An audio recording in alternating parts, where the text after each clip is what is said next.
अस्सलामुअलैकुम रहमतुल्लाहि वबरकातुहू। नाज़रीन, आप देख रहे हैं प्राइम नॉलेज। अगर आपने अभी तक हमारे चैनल को सब्सक्राइब नहीं किया तो बराए करम चैनल को सब्सक्राइब ज़रूर कर लीजिए। तो जी नाज़रीन, उम्मीद है कि आप सब खैरियत से होंगे। तो आइए चलते हैं हम वीडियो के पार्ट 2 की जानिब। सर ये ज़मीन को असां आबाद किया 2010 ਦੇ ਵਿੱਚ ਅੱਜ 2022 ਵਿੱਚ ਅਸਾਂ ਬੈਠੇ ਹਾਂ। ਇਹਦੇ 'ਚ 12 ਸਾਲਾਂ ਦੀ ਮਿਹਨਤ ਹੈ। ਜਿਸ ਤਰ੍ਹਾਂ ਇੱਥੇ ਅਸਾਂ ਪਹਿਲੀ ਦਫਾ ਆਏ ਹਾਂ, ਇਹ ਜ਼ਮੀਨ ਦੇ ਉੱਤੇ ਇਵੇਂ ਰੇਤ ਆਈ ਜਿਵੇਂ ਸਾਨੂੰ ਪਲਸਤਰ ਵਾਸਤੇ ਰੇਤ ਚਾਹੀਦੀ ਹੁੰਦੀ ਹੈ ਨਾ ਮਲਕ ਸਾਹਿਬ। ਪਲਸਤਰ ਵਾਸਤੇ ਰੇਤ ਚਾਹੀਦੀ ਹੁੰਦੀ ਹੈ। ਇਹਦਾ ਜਿਹੜਾ ਇਹ ਫਰਸ਼ ਆਈ ਵੀ ਆ ਇਵੇਂ ਆਈ ਵੀ ਇੱਥੋਂ ਰੇਤ ਚਾਹੀ ਵੰਜੋ ਤੇ ਵੰਜ ਕੇ ਪਲਸਤਰ ਕਰ ਲਿਓ। ਇਹ ਪੋਜੀਸ਼ਨ ਆਈ। कई दफ़ा दिल बुढ़ा, कई दफ़ा तर्रा, कई दफ़ा जनाब रूह भज्जा, लेकिन साढ़े ये जनाब मलिक काशिफ साड़ी हिम्मत वधाई रखी। उन्हें तो बाद सही इत्थे असां जेड़ा पहला साकू असां काम किया, असां इत्थे जानवरां दा गोबर, जानवरां दी गोबर कलर पाता, देसी कलर जेको आदे देसी कलर साड़ा इत्थे पावण हाई। सब कुछ उम्मीद दी किरण नज़र आवन लग गई, क्यों जो देसी कलर एक ऐसी शाय है जेड़ी रेत को खांदी है, रेत को ख़त्म करेंदी है।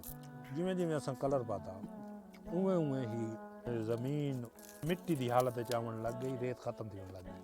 मतलब पोजीशन ये होंदी जाई खाली रकबे दे विच भी ट्रैक्टर नहीं करा सकती है। पानी जो लाऊँ ना तो रेत होंदी आई, रेत थोड़ी देर चलिया ना पानी तो रेत रेज कर वेंदी आई, रेत पानी नाल फुल हो वेंदी आई। उहदे विच ये थींदा आई जिसले फुल हो वेंदे वाल पानी लुढ़दा आई, जिथों लुढ़ पवे वाल बधींदा नहीं। वालो खाले तू 1 फुट नहीं 2 फुट नहीं वालो 20 फुट तोड़ी हो वो पानी दी रमण चली आई वेंदी। मतलब काशिफ साहब गवाह हैं ते वाल सामने थी ये सब कुछ वाल सही। इहदे तो बाद असां क्या कीता इत्थे बाग दी हिम्मत कीती। ਇਹ ਤੁਹਾਡੇ ਵਾਸਤੇ ਵੀ ਇਹ ਹੈ ਬਈ ਰੇਤਲੀ ਜ਼ਮੀਨ ਦੇ ਵਿੱਚ ਅਸਾਂ ਕਿਵੇਂ ਉਹ ਆਬਾਦ ਕੀਤਾ, ਕਿਵੇਂ ਉਹਦੇ 'ਚ ਬਾਗ ਕੀਤੇ ਔਰ ਅੱਜ ਅਲਹਮਦੁਲਿਲਾ ਤੁਹਾਨੂੰ ਸਬਜ਼ਾ ਹੀ ਸਬਜ਼ਾ ਨਜ਼ਰ ਆਉਂਦਾ ਵੀ ਤੁਸੀਂ ਸੋਚ ਹੀ ਨਹੀਂ ਸਕਦੇ ਬਈ ਇੱਥੇ ਇਹ ਪੋਜੀਸ਼ਨ ਹਾਈ। बिल्कुल सर जी ये थी आप बाग जेल्ले असां लावण आए, अंब लावण आए, लोग साडा मजाक बनाया बई ये क्या करें पावे यार इत्थे ते बाग पूरी बेल्ट दे विच पूरी रोही विलन दे विच सब तो पहले बाग लावण दी हिम्मत असां कीती है। बाग अंब को घेन के आवण ही इत्थे बहु वड्डा हिम्मत दा काम आई। इत्थे हिम्मत करके घेना उसे लवाया असां खड्डे लाए, खड्डे ते साड़ी रेत लभदी आई, खड्डियां दे विच मिट्टी पवाई कोई इत्थों मिट्टी नेड़े तेड़े नहीं लभदी, खड्डे रेत पार के खड्डे ही इंज लगदे नाल पानी सटेंदे आसे रेत तक ठहर वने रोड ही भाईजान चे कच्चे के हरली रेत मोटरसाइकिल ना चले वल किवें चांदे आवे सारा कुछ सामान पानी लावना भाईजान वो सारा हिम्मत दा काम आई। जिथों तक ट्रैक्टर चल सकदी है चलेंदे आसे वाल बैल रेड़ी इस्तेमाल करेंदे आसे। बैल रेड़ी दे उत्ते जेड़ा ना लाद के घेना दे आसे इत्थे वाल जगह जगह ते या वाल मोंढियां ते लडेंदे आसे बंदे को चवा के मोंढियां ते लडवा के इत्थे घेना वा। ते अज माशाअल्लाह देखो मतलब आकिब साहब तुसां तो ज्यादा लगदा गन्ने दी चस ज्यादा मस्त थी गया मां सही आज दांत किलेंदे बैठे हैं हां ते वाल दांत किला के तुसां तो वाल कराची वैसो सही चलो बहरहाल सही बड़ा बड़ा बड़ा मेहनत वाला काम आई। और अज अल्हम्दुलिल्लाह जेड़ा ना इत्थे साडा दिल आके मुतमईन थींदा साडी मेहनत जाया नहीं गई, पिछली थकावट लह वेंदी है। और साडी ज़िमनी सवाल जी हां तुसां ई ज़मीन ते पहली फसल केड़ी कड्डी असां सही हुण हकीकत सुणाऊं जी हां हकीकत भाईजान ये असां इत्थे गंदम बीजी आई।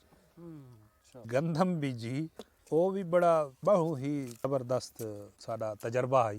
अच्छा सर मलिक काशिफ साहब गाल कहना पिया थोड़ी ये दसो क्या ये गाल सुनाने को पहले जिथे बैठे हुए हाँ इथों को रख के नवाबपुर शहर या मुल्तान कितना सफ़र हो सी ताकि लोगों को अंदाज़ा थी भाई इतना सफ़र करके गए तो इतनी मुश्किल चाहती है ये लाजमी आगाह करो। ते सारा जेड़ा नवाबपुर है वो नवाबपुर मुल्तान तो है 13 किलोमीटर 13 किलोमीटर मुल्तान कचहरी तो 13 किलोमीटर ते 15 समझो 28 तो 30 किलोमीटर दी मुसाफत है इत्थे तुहाडी मुल्तान दी रोही दे विच। मुल्तान दी रोही दे विच तुसां कचहरी कोलू 30 किलोमीटर दी मुसाफत ते बैठे ये जेड़ी रोई है मुल्तान दे शुमाल विच जनूब विच मगरब शुमाल दे विच इवें ना चाचा जी जी हां तुसां सारी पढ़े लिखे बंदे वे असां ता जट चटाके आए ते ओ सवाल सर थी ना भी आई गंदम दा पहली दफा सही ते गंदम बीजी असां। अच्छा वाह जी वाह ਗੰਦਮ ਵੀ ਜੀ ਯਕੀਨ ਮੰਨੋ ਅਸਾਂ ਜਿਹੜੀ ਮੌਕੇ ਦੀ ਮਜ਼ਦੂਰੀ ਇੱਥੋਂ ਭਰ ਕੇ ਸਾਰਾ ਕੁਝ ਕਰਾ ਕੇ ਅਸਾਂ ਸਾਡੇ ਕੋਲ ਆਈ 9 ਏਕੜ ਰਕਬਾ। ਇਹ 9 ਏਕੜ ਦੇ ਵਿੱਚੋਂ ਅਸਾਂ ਚਾ ਗਿਆ ਸੀ 4 ਮਣ। ਮਲਕਾਇਬ ਸਾਹਿਬ ਤੱਕ ਯਾਦ ਹੋ ਜੀ ਸਿੰਘ ਸਾਰਾ ਯਾਦ ਏ ਭੁੱਲਣ ਵਾਲੀ ਗੱਲ 4 ਮਣ ਦੇ ਵਿੱਚ 2 ਮਣ ਡੇ ਗਏ ਤੇ ਬੇੜੀਆ ਲੱਗੂ ਹਾਂ ਤੇ ਪਹਿਲੀ ਫਸਲ ਚਾ ਗਿਆ ਸੀ ਘਰ 2 ਮਣ। ਇਹ ਜਿਹੜਾ ਮੌਕੇ ਦਾ ਖਰਚਾ ਹੈ ਪਿਛਲੇ ਖਰਚੇ ਕੋ ਛੋੜ ਦੋ ਭਾਈ ਜਾਨ 2 ਮਣ ਦੀ ਕੋਈ ਖੁਸ਼ੀ ਤਾਂ ਹੀ ਆਈ। ਵਾਹ ਵਾਹ ਉਹ ਅੱਜ 500 ਮਣ ਦੀ ਖੁਸ਼ੀ ਇਤਨੀ ਕਹਾਣੀ ਜਿਹੜੀ 2 ਮਣ ਦੀ ਖੁਸ਼ੀ ਤਾਂ ਹੀ ਆਈ। ਇੱਥੇ ਕਸ਼ਾ ਨਹੀਂ ਥੀ ਸਕਦੀ ਚਾਰ ਹੀ ਆ ਵੰਜਣਾ ਇੱਕ ਉਮੀਦ ਦੀ ਕਿਰਨ ਆਈ ਲੇਕਿਨ ਉਹ ਜਿਹੜੇ ਸਾਰੇ 2 ਮਣ ਹਨ ਨਾ ਉਹ 2 ਮਣ ਨੇ ਹਿੰਮਤ ਵਧਾਈ। ਅੱਜ ਸਾਡੀ ਇੱਥੇ ਲੱਖਾਂ ਦੀ ਆਮਦਨ ਹੈ ਭਾਈ ਜਾਨ। ਮਲਿਕ ਕੈਸਰ ਦੀ ਐਫਰਟ, ਮਲਿਕ ਕੈਸਰ ਦੀ ਹਿੰਮਤ ਇੰਨਾ ਪਿੱਛਾ ਮੋੜ ਕੇ ਨਹੀਂ ਥਾ। ਅੱਗਾ ਤਵੱਕੁਲ ਅੱਲਾਹ ਤੇ ਕरेंदे ਹੋਏ ਟੁਰਦੇ ਗਏ।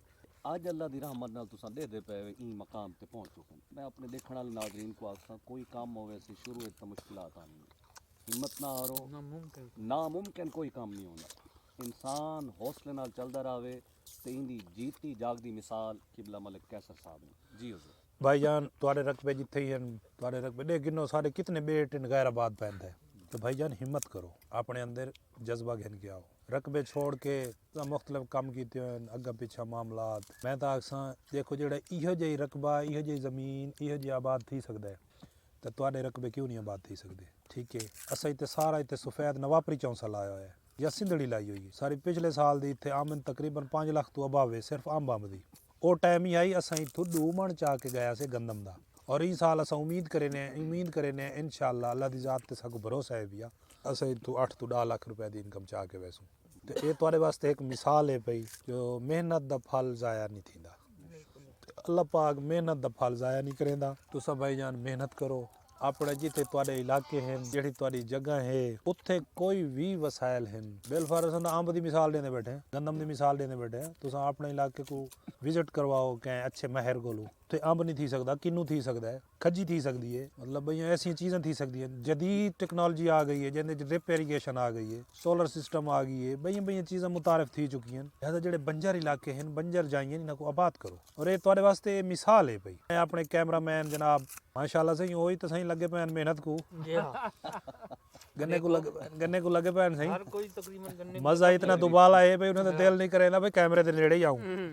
मैं अपने कैमरामैन को अक्सर सारे जरी सारी ये ग्रीनरी दिखावें ते ई इलाके तो हट के बहर दीवी खैसन भाई बहर रकबा हाली केड़े हिसाब दा पिए थी लोगों दे बंजर पैंदा आबाद नहीं कीते इत्थे पहले असां जिन्हां ने आके को आबाद कीता ते इन्हां को जनाब जड़ा है ना आज माशाअल्लाह दिल खुश थींदे असां जेड़े ज़हनी तौर ते सुकून हासिल करना चाहने ना असां भाई जानी थाई आवे ने ਇਹ देसी माहौल जनाब इतने शलजम इतने गन्ना और जेड़ा इतने टेस्ट है ना वो तो किथा ही ना मिल सी आखिर ते सही मलिक काशिफ साहब सही अपने ख्यालात नाल साकू महसूस करे सन पहले गन्ने च महसूस हन हुन साकू महसूस करे सन जनाब मलिक काशिफ बहुत मेहरबानी तुहारी मलिक कैसर साहब। मेरा हुन जेड़ा इन्वायरमेंट चलदा पिया बाग दा इंदे मुतलक सवाल है तुसां सारे बाग दा माशाल्लाह विजिट कीता है वैसे तो लेखने च हेल्दी नजर आंदा पई है लेकिन तो पता है हुन इनकम दा ते फल चावण दी मौसम आंदी पई है तो तुसां सारा ये बाग विजिट कीता है तो क्या राय देसो क्या कीता वने कि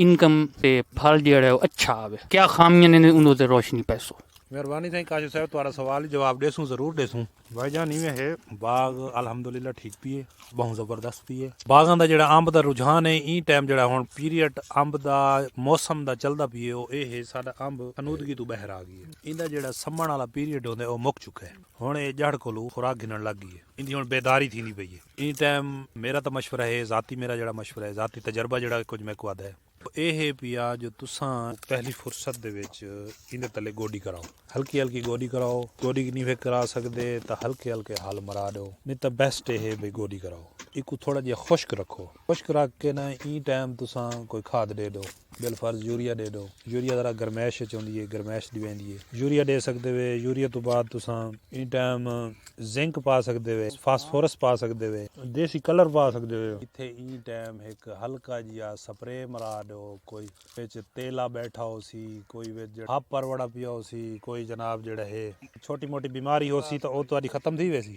ਅੱਛਾ ਭਾਈ ਜਾਨ ਮੈਂ ਦੱਸਿਆ ਪਜਾਮੀ ਕਲਰ ਖਾਦ ਉਹ ਦਿਵਾ ਕੇ ਨਾ ਇਹਨਾਂ ਤੇ ਹਲਕਾ ਜਿਹਾ ਸਪਰੇ ਮਰਾ ਦਿਓ ਲੈਮਡਾ ਦਾ ਮਰਾ ਦਿਓ ਕਰਾਟੇ ਦਾ ਮਰਾ ਦਿਓ ਪਰਫੀਨੋਫਾਸ ਦਾ ਮਰਾ ਦਿਓ ਉਹਦੇ 'ਚ ਇਹ ਚੀਜ਼ਾਂ ਇਹ ਜਿਹੜੇ ਨਾ ਇੱਕ ਗਰਮੈਸ਼ ਦੇ ਸਨ ਫਲ ਤੇ ਗਿਣ ਕੇ ਆਸਨ ਤੇ ਤੱਲੇ ਇਹਨਾਂ ਜਿੰਨਾ ਹੋ ਸਕਦਾ ਇੱਕ ਖੁਸ਼ਕ ਰੱਖੋ ਇਹ ਟਾਈਮ ਖੁਸ਼ਕ ਰੱਖੋ ਤੇ ਖੁਸ਼ਕ ਦੇ ਵਿੱਚ ਇਹਦੇ ਉੱਤੇ ਆਸੀ ਪ੍ਰੈਸ਼ਰ ਆਸੀ ਬਾਗ ਦੇ ਉੱਤੇ ਪ੍ਰੈਸ਼ਰ ਆਸੀ ਇਹ ਬਾਹਰ ਨਿਕਲ ਸੀ ਤੇ ਬਾਕੀ ਅਗਲੇ ਮਸ਼ਵਰੇ ਜਿਹੜੇ ਹਨ ਅਗਲੀਆਂ ਚੀਜ਼ਾਂ ਜਿਹੜੀਆਂ ਨੂੰ ਤੋਂ ਨਾਲ ਦੇ ਨਾਲ ਅਗਾਹ ਕੀਤੀ ਰੱਖਸੂ ਭਈ ਹੁਣ ਤੁਸੀਂ ਪੋਟਾਸ਼ ਦੇਵਣੀ ਹੈ ਹੁਣ ਤੁਸੀਂ ਨਾਈਟ੍ਰੋਫਾਸ ਦੇਵਣੀ ਹੈ ਹੁਣ ਤੁਸੀਂ ਕੀ ਕਰਨਾ ਹੈ ਹੁਣ ਤੁਸੀਂ ਕਿਹੜਾ ਸਪਰੇਅ ਕਰ ਲੇਕਿਨ ਇੱਕ ਚੀਜ਼ ਹੈ ਤੁਸੀਂ ਬਾਰ-ਬਾਰ ਆਪਣੇ ਬਾਗ ਦਾ ਆਪਣੇ ਖੇਤ ਦਾ ਆਪਣੇ ਖਲਿਆਣ ਦਾ ਇਹਦਾ ਵਿਜ਼ਿਟ ਕਰੇ ਸੋ ਵਿਜ਼ਿਟ ਨਾਲ ਹੀ ਤੁਹਾਨੂੰ ਪਤਾ ਲੱਗ ਸੀ क्या थी ना भी जड़ी चीज़ा मैं तो समझा चुका ये तो जहन च आ गई तो गदेड़ी समझा चुका तो गंदम के बारे दसा चुका तो हुण आग दी अर्ली जड़ी हुण ई टाइम दी पोजीशन है वो तो दसना पियां ते ये तुसां नाल दे नाल करे सो ते ये सारियां गल ही जेड़ा है तो अच्छियां लगियां होवन तो पसंद आईयां होवन साडा माहौल तो पसंद आया होवे साडी गपशप तो पसंद आई होवे मेहरबानी करे सो बेल आइकन घंटी सब्सक्राइब करे सो शेयर करे सो लाइक करे सो कमेंट्स दे सो मेहरबानी जनाब मेहरबानी मेहरबानी मेहरबानी अल्लाह हाफिज़।